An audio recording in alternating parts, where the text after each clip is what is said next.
Suicide करने वाला पहले अपना गला काटता है, 85% गला काट दिया, फिर अपने ऊपर तबरजान डालता है, फिर अपनी आंखें फोड़ता है, फिर अपने अंगों को अक्षित विक्षित करता है और उसके बाद बाकायदा बहुत बड़ी अंग्रेजी में सुसाइड लिखता है। क्या लिख के दिखा देगा ये नायब सैनी? लेकिन एक दो बुजुर्ग भी सियाड़ा मनस भी आवे। हमारी प्रार्थना सिर्फ उनसे दो ही बात पूछने की है, वह घना लंबा चौड़ा काम को नहीं, कभी नहीं सोचा उसके ऊपर खर्चा डालेंगे। बैठ जाओ भाई, बैठ जाओ भाई, भाई जी बैठ। हम सिर्फ गांव के लोगों से दो ही बात पूछेंगे, ज्यादा कोई लंबा चौड़ी बात नहीं है। कभी डरका न्यू नहीं आवा। मैं हरियाणा के लोग गांव के लोगों को बुला रहे हैं, आपके ऊपर बहुत बड़ी जिम्मेवारी डालेंगे, बहुत बड़ा खर्चा वहन करना पड़ेगा। ये बातें नहीं है, सिर्फ दो बात पूछनी है भाई। जो कल घटना हुई, जो प्रशासन हमारी बेटी को आत्महत्या मानता है, क्या गांव आत्महत्या मानता है या हत्या मानता है? ये बता दे गांव। काम की बात है यार, तेरे बोल मेरे बोलने के लिए। दूसरी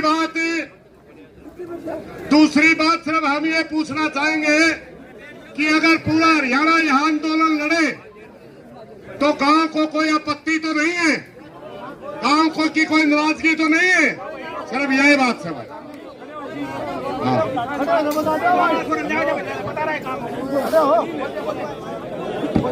कोई आपत्ति नहीं है जी, पूरे गांव के सामने, यहाँ पे सभी के सामने बोल रहे हैं, पूरे गांव की तरफ से खुली चैलेंज है कि कोई आपत्ति नहीं है गांव को, और पूरा गांव साथ में है।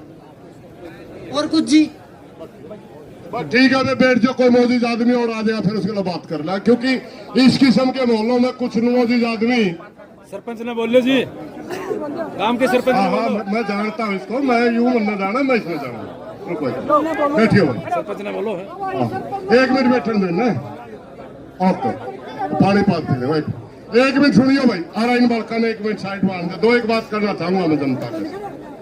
आंदोलन की दोबारा से शुरुआत है भाई, समझ गए ना?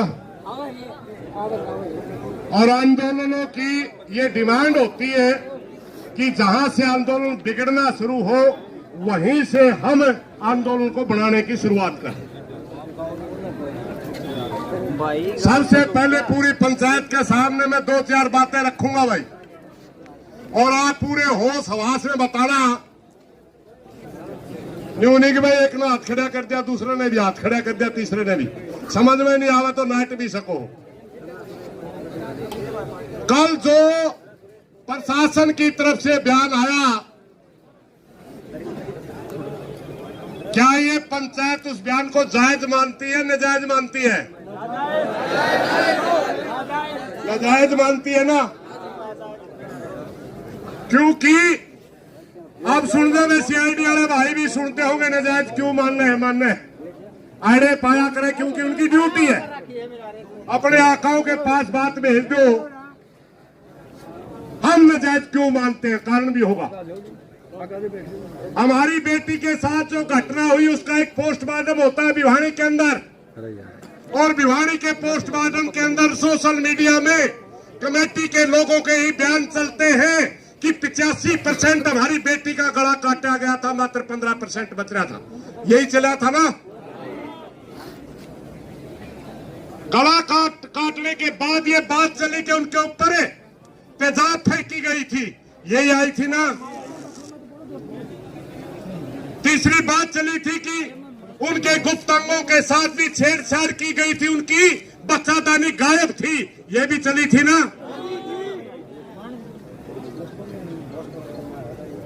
अब जो एक दुनिया में पहले तरफ का सुसाइड है भाई, इस तरफ दूसरा सुसाइड दुनिया में हमने नहीं देखा कि कोई सुसाइड करने वाला पहले अपना गला काटता है, 85% गला काट दिया, फिर अपने ऊपर तबरजान डालता है, फिर अपनी आंखें फोड़ता है, फिर अपने अंगों को अक्षित विक्षित करता है और उसके बाद बाकायदा बहुत बड़ी अंग्रेजी में सुसाइड लिखता है। क्या लिख के दिखा देगा ये नायब सैनी?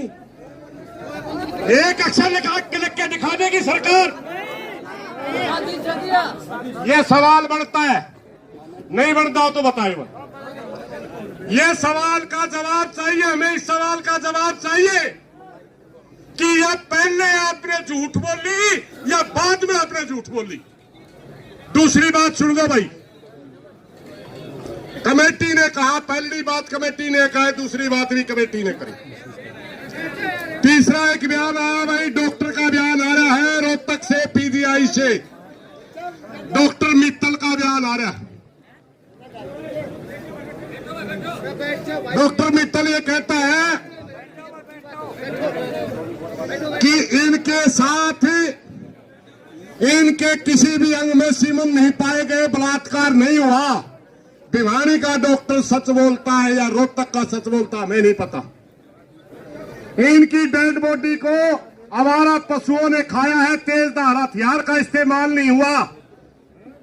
रोहतक का डॉक्टर सच बोलता है या भिवानी का डॉक्टर सच बोलता है, हमें नहीं पता, मगर हमें जवाब चाहिए। और उस डॉक्टर मित्तल की असलियत बताऊं नहीं, एमडीयू यूनिवर्सिटी के अंदर आज कार्यकारी वीसी बैठे हैं, परमानेंट वीसी नहीं है। 2 वीसीओं का नाम चल रहा है जो बैडोक पे फिलहाल बैठे हैं, वो और एक डॉक्टर मित्तल।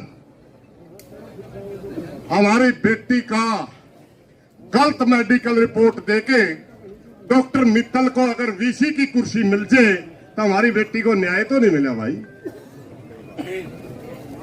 ये भी हमारे दिलों में सवाल है, क्या कहीं अपनी कुर्सी के लिए अपना जमीर तो नहीं बेच दिया? हम उस डॉक्टर मित्तल से ही सवाल करते हैं। दूसरी बात, मैं एक बात और पूछना चाहता हूं, भरी पंचायत में आप सहमत हो तो बताइए। प्रदेश का मुख्यमंत्री प्रदेश की जनता का गार्डियन होता है, उसका दर्जा प्रदेश की जनता के लिए पिता के समान होता है।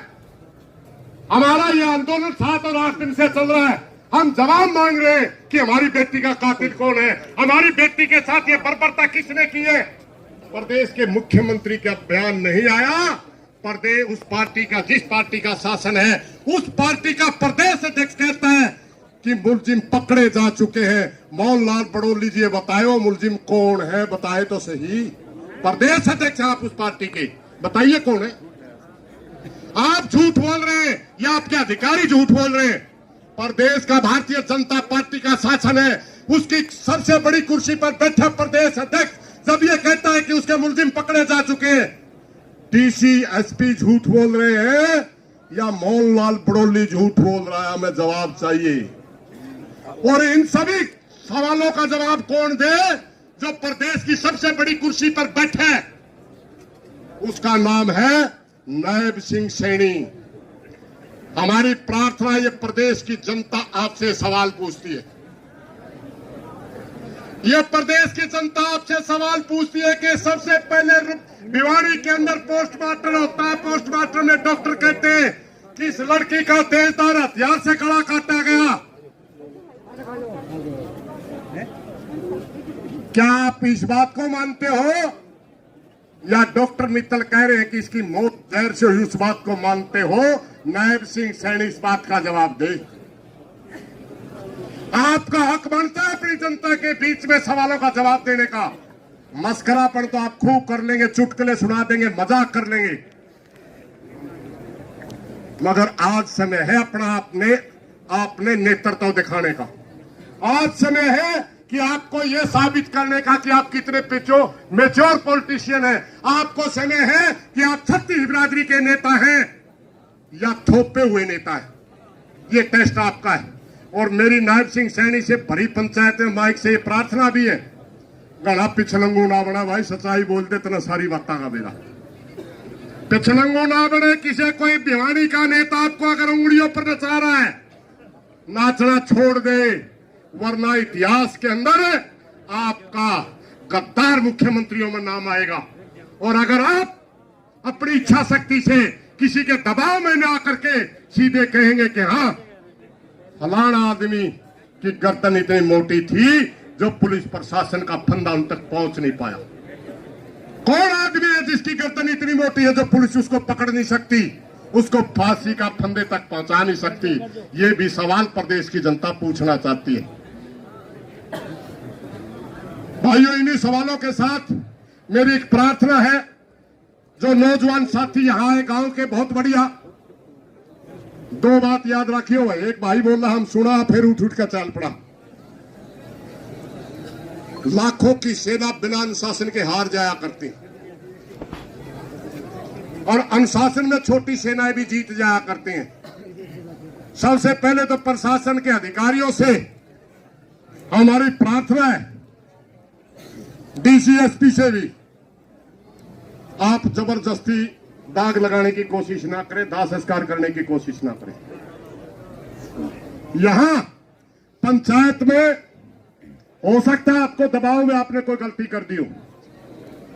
जब तक गांव संतुष्ट नहीं होता, जब तक ये क्षेत्र संतुष्ट नहीं होता, एरिया संतुष्ट नहीं होता, अगर आपने दाह संस्कार की कोशिश की तो पूरे हरियाणा को जाम कर देंगे। ये याद रखना डीसीएसपी। रुको भाई, ये सिर्फ फैसला नहीं है, ये फैसला नहीं है, फैसला कमेटी करेगी। ये है हमारी तरफ से चेतावनी। और प्रशासन को, शासन को इस बात का पता भी है, अगर हम यहां से बोल लेंगे तो जाम करने की अक्षमता भी रखते हैं। इसलिए कौन ही बनी भाई हमें तो तेरे नेतृत्व में चला लेंगे, तो कोई बात नहीं, तो चिंता ना करे, कोई भी भाई आगे लगो, मैंने कोई दिक्कत नहीं। दूसरी बात यह है भाई, दूसरी बात यह है, सबसे पहले प्रशासन यहां के स्थानीय लोगों से संपर्क करे और यह बताए कि आप पहले वाले स्टैंड पे खड़े हो या पंचायत की बात सुनना चाहते हो।